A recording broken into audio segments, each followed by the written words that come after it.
चंद्रमा उसी जल में प्रतिबिंबित होता है जो जल शांत है, स्थिर हो। यही तो समस्या होती है मन की। मन कभी भी शांत नहीं हो पाता है। जहां शांति नहीं वहां कुछ भी नहीं रुकता।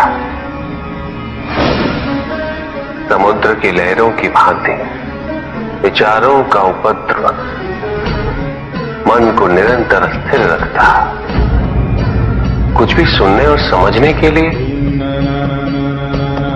मन का मौन रहना आवश्यक है, किंतु मन मौन रहना नहीं जानता। वो तो निरंतर कुछ ना कुछ कहता रहता है। प्रतिपल शब्दों का आक्रमण चलता रहता है मन पर, और यही आक्रमण है जिसके कारण व्यक्ति कभी भी शब्दों के परे नहीं जा पाता। जहां जीवन की सत्यता का बोध उसकी प्रतीक्षा कर रहा होता है।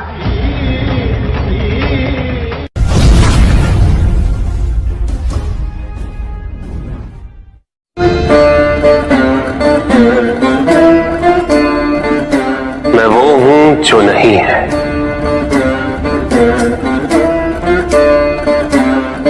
जो नहीं है वो मैं हूं।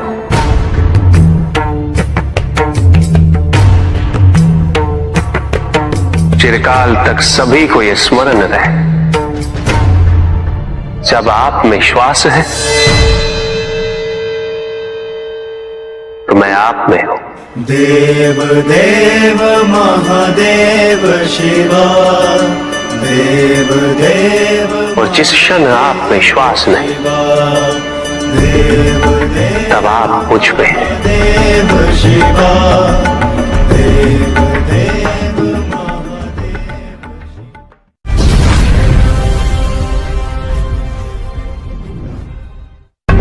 सत्य को जानने के लिए वन में जाना अनिवार्य नहीं है। अपने निजी, पारिवारिक और सामाजिक दायित्वों का परित्याग भी आवश्यक नहीं है। सत्य तो सदैव हमारे साथ है, हमारे सामने है, किंतु हम स्वयं धीरे धीरे उस पर अपने क्रोध, अपने अहम, भय, विचार और महत्वाकांक्षाओं जैसे कई आवरण चढ़ा देते हैं। सत्य हमसे नहीं, हम स्वयं सत्य से दूर हो जाते हैं।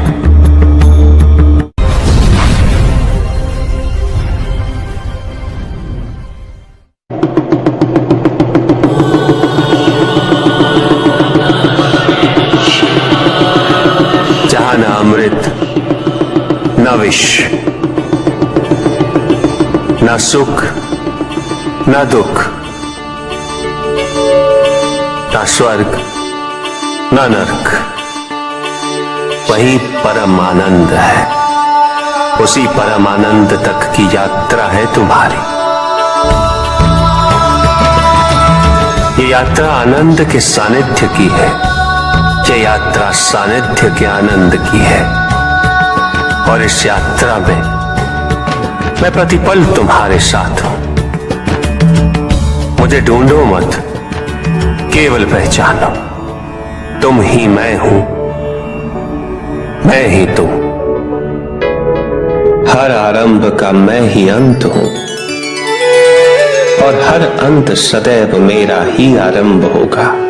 देव देव महादेव शिवा, देव देव महादेव शिवा। तुम्हारे साथ छल तुम्हारी अपनी इच्छाओं ने किया है,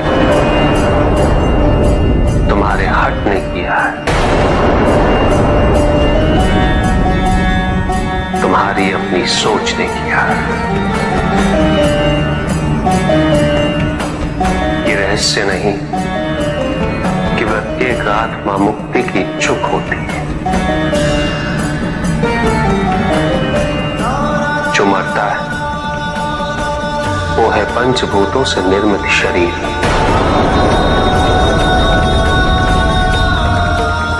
किंतु आत्मा तो अजर है, अमर है।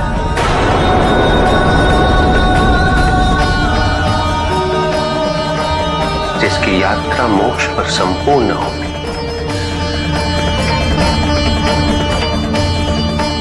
जहां सांसारिक बंधनों से व्यक्ति मुक्त हो जाता है,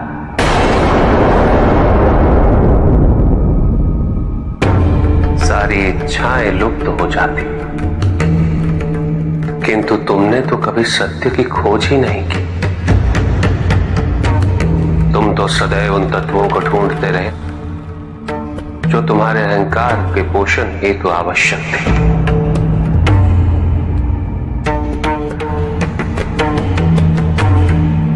किंतु सत्य तो यही है कि ना कोई तुम्हारा है और ना तुम किसी के। जो है वो परमात्मा का है, और जो नहीं वो भी परमात्मा का ही है। इस शरीर में तुम इस सत्य से अनभिज्ञ हो, किंतु इस शरीर के पूर्व तुम्हें इस सत्य का बोध था, और इस शरीर के पश्चात भी रहेगा।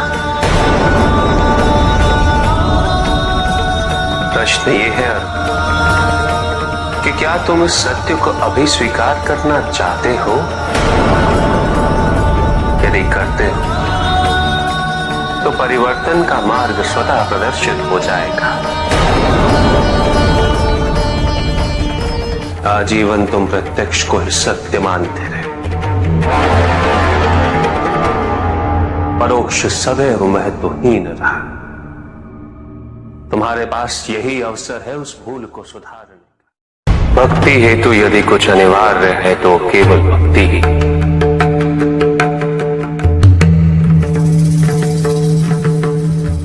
किंतु प्रश्न ये है कि क्या आपकी भक्ति संपूर्ण है? विश्वास और भ्रम के बीच की रेखा अत्यंत महीन होती है।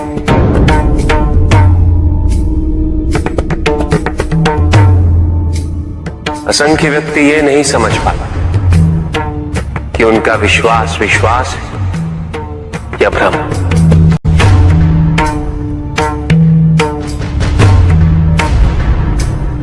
मुझ तक पहुंचने के लिए किसी और की आराधना अनिवार्य नहीं। मेरे सच्चे भक्त तो मुझे किसी भी रूप में पूज सकते, किसी भी रूप में प्राप्त कर सकते। ओम नमः शिवाय। पुरुष और प्रकृति एक है, वो कभी पृथक नहीं हो सकते। शक्ति शिव के बिना अधूरी है,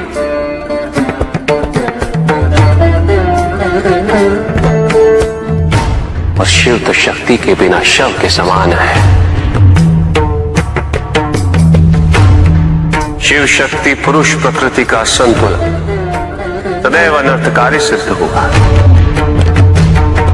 शरीर में यदि स्त्री तत्वों की ऊर्जा नहीं तो शरीर निर्जीव है।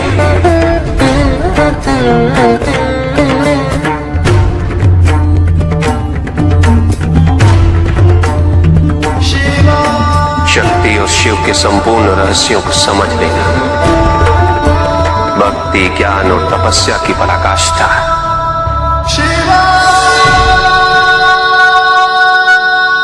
जब ज्ञान के लिए शब्द पर्याप्त ना, उदाहरण प्रस्तुत करना अनिवार्य हो जाता है। केवल आपके लिए ही नहीं, अपितु आपके माध्यम से समस्त संसार को शिव और शक्ति की संयुक्ता से पुनः अवगत कराना इस प्रसंग का उद्देश्य था, जो पूर्ण हुआ। महादेव महादेव।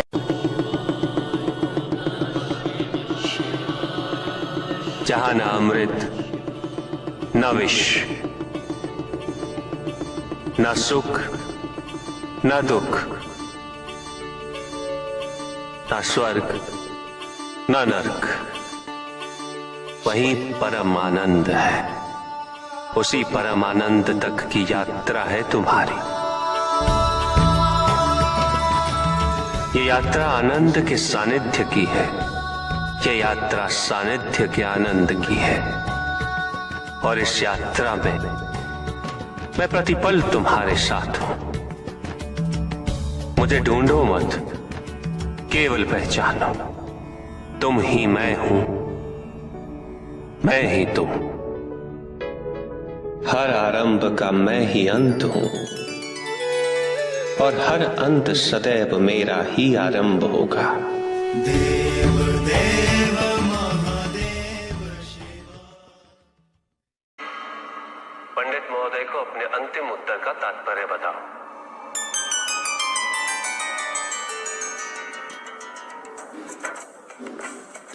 तात्पर्य यह है पंडित जी, इस जगत में 1 गुण, 2 गुण, 3 गुण, 5 गुण, ये सारे आरोपण मानव का मस्तिष्क करता है। अन्यथा जगत तो ब्रह्म माया है, और ये सारे गुण भी माया मात्र है। सब कुछ निर्गुण है मेरे महादेव की भांति।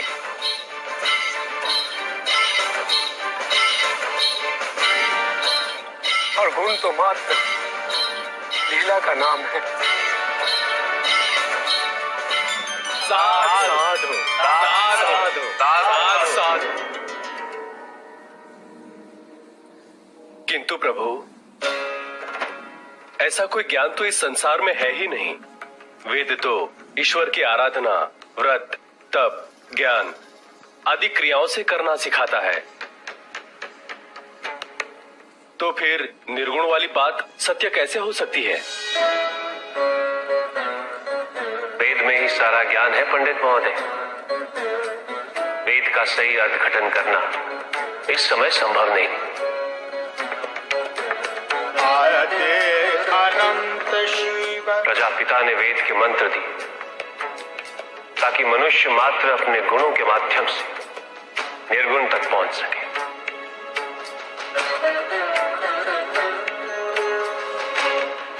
किंतु आप सब गुणों की मीमांसा में ही रुक गए। प्रश्न भी आपका और उत्तर भी आप ही का। व्रत, तप, दान, यज्ञ इत्यादि से ही संसार का निर्वाह होता है। किंतु उसी वेद में ईश्वर प्राप्ति के लिए निर्गुण बनने का मार्ग छिपा हुआ है। उस ज्ञान को आप देख नहीं पाते पंडित महोदय। इसीलिए अपने आप को देवताओं से अधिक ज्ञानी समझते।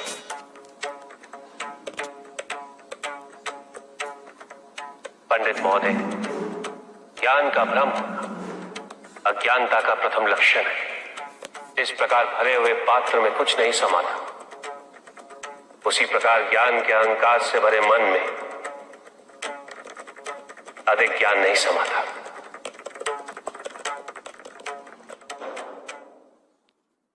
पूछ सकता हूं? अवश्य ऋषि कश्यप। जहां प्रश्न नहीं वहां जिज्ञासा नहीं, और जहां जिज्ञासा नहीं होती वहां ज्ञान की वृद्धि नहीं हो सकती। निसंकोच होकर पूछिए। प्रभु, आप तो कालोपरी हैं, सर्वज्ञ हैं, त्रिकालदर्शी हैं। चारों ओर ये जो अज्ञान का अंधकार फैल रहा है, उसमें ज्ञान का मूल अर्थ कहीं ना कहीं खोता जा रहा है। मेरा आपसे विनम्र निवेदन है प्रभु, किसी अन्य विषय पर चर्चा आरंभ करने से पूर्व हमारे और इस समस्त संसार के कल्याण और मार्गदर्शन हेतु आप ज्ञान की मूल परिभाषा से एक बार हमें पुनः अवगत करवाएं। ज्ञान और अज्ञान की परिभाषा को स्पष्ट रूप से समझने के लिए ज्ञान और अज्ञान की विशेषताओं का स्मरण करना आवश्यक है। जिसके कारण स्वार्थ, विनाश, क्रूरता, अशांति और भय में वृद्धि हो, वह ज्ञान है। किंतु जो व्यक्ति को उदार, निर्भीक, सहनशील और विनम्र बनाए, वही ज्ञान है। अज्ञान की शक्तियां दुरुपयोग करने हेतु प्रेरित करती हैं, किंतु जो अपनी शक्तियों और अपने सामर्थ्य के प्रति अपने उत्तरदायित्व को समझाए, जो न केवल अपने अपितु अपने से पहले संसार के उद्धार हेतु प्रोत्साहित करे, वो ज्ञान है। ज्ञान का मूल उद्देश्य ही परोपकार है, सृजन है। दूसरों की भावनाओं को समझना, उनका आदर करना, यही ज्ञान है। क्योंकि ज्ञान हमें न केवल अपने अपितु दूसरों के दुख और सुख के प्रति भी संवेदनशील बनाता है। किंतु जो दूसरों की भावनाओं का अनादर करे, उसे ज्ञान की श्रेणी में कैसे रखा जा सकता है? अज्ञान के कारण व्यक्ति सांसारिकता में बंधता जाता है, वो माया में उलझता जाता है। अज्ञान परम सत्य से दूर ले जाने का माध्यम है, किंतु ज्ञान व्यक्ति को परम सत्य की ओर ले जाता है। ज्ञान मुक्तिदायक है, मोक्ष का मार्ग है, और इस मुक्तिदायक ज्ञान का सर्वोच्च रूप है आत्मज्ञान, और यही ज्ञान की पूर्णता भी है। ज्ञान और अज्ञान का ये अंतर संसार में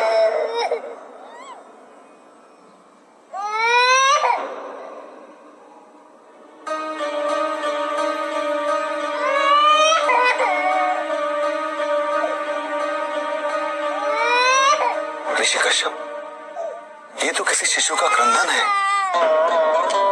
विदर्भ देश के राजा और मेरे भक्त सत्यार्थ का पुत्र चालू देश के राजा ने सत्यार्थ की हत्या कर दी। सत्यार्थ की पत्नी ने अपने शिशु के साथ अपनी रक्षा करने हेतु वन में शरण ली, किंतु अब तो वो भी मृत्यु को प्राप्त हो चुकी है। भक्ति का उचित मार्ग बताए हमें, ताकि मेरी भांति दूसरा कोई भूल ना करे। भक्ति मुक्ति का आधार है पुष्पदल, और मुक्ति तो केवल समर्पण से ही संभव होगी। और समर्पण के लिए पुष्प नहीं, स्वर्ण नहीं, आभूषण भी नहीं, रत्न नहीं, धन, विधि विधान नहीं, केवल अपने मन को अर्पित करना अनिवार्य है। जानना चाहते हो पुष्पधन कि वो कौन से पुष्प हैं जो मुझे अत्यंत प्रिय है? इंद्रियों का नियंत्रण, दया, शांति, तप, क्षमा, ध्यान और सत्य।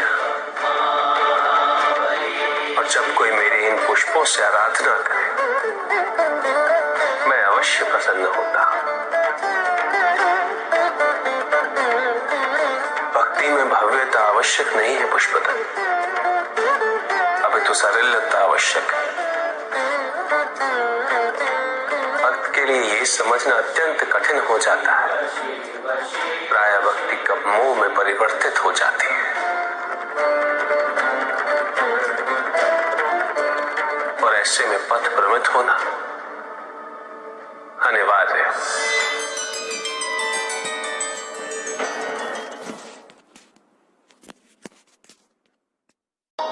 किंतु पिताजी, कुछ व्यक्ति अहिंसा का व्रत कर रहे हैं, किंतु अधिकांश व्यक्ति तो अस्त्रों शस्त्रों से सुसज्जित होकर घूम रहे हैं। शरीर की रक्षा के लिए बड़े दुर्ग बनाए जा रहे हैं, कवच बनाए जा रहे हैं, क्योंकि उन्होंने स्वयं योग और शुभता के कवच का त्याग कर दिया पुत्र। क्योंकि अब शुभता उनके लिए जीवन को जीने का आधार नहीं रह गई, क्योंकि योग तो अब केवल उनके लिए एक कठिन सी साधना है। जो व्यक्ति, जो समाज योग से और साधना से जितना विमुख होगा, वो समाज आत्मरक्षा के लिए कवच, दुर्ग और अस्त्रों और शस्त्रों के निर्माण हेतु सदैव विवश होगा। व्यक्ति के अंतर मन से शुभता जितनी ही क्षीण होती जाएगी, योग की अग्नि जितनी कम होती जाएगी, उसके जीवन में अंधकार की अग्नि भी उतनी ही प्रचंड होती जाएगी। समाज में ऐसे अभिमानी और अहंकारी व्यक्तियों की संख्या सदैव बढ़ती रहेगी पुत्र। समाज में उतनी ही तीव्रता से युद्ध और अस्त्रों के अनुनाद की दिशा में अग्रसर होगा। किंतु पिताजी, जो समाज योग शुभता से विमुख होता जा रहा है, उन्हें कैसे लौटाया जाए? प्रयत्न चाहे एकमात्र किसी के भी धरातल पे चले, जब तक सृष्टि के किसी भी अंश, जब तक एक प्राणी भी शुभता और योग के द्वारा इस समाज को संचालित करने के लिए प्रयत्नशील रहेगा,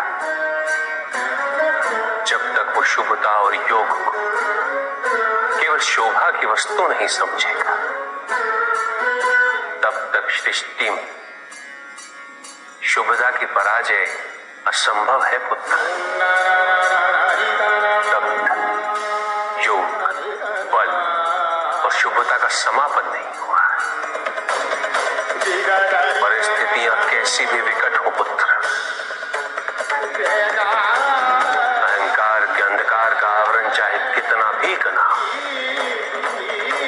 आध्यात्म योग और शुभता का एक लघु दीपक भी सदैव उस पर विजयी होता रहेगा। मेरा एक कथन सदैव स्मरण रखना पुत्र, मन के हारने से हार है और मन की जीत में ही जीत होती है। अपने मन से शुभता और योग को तुम कभी भी विस्थापित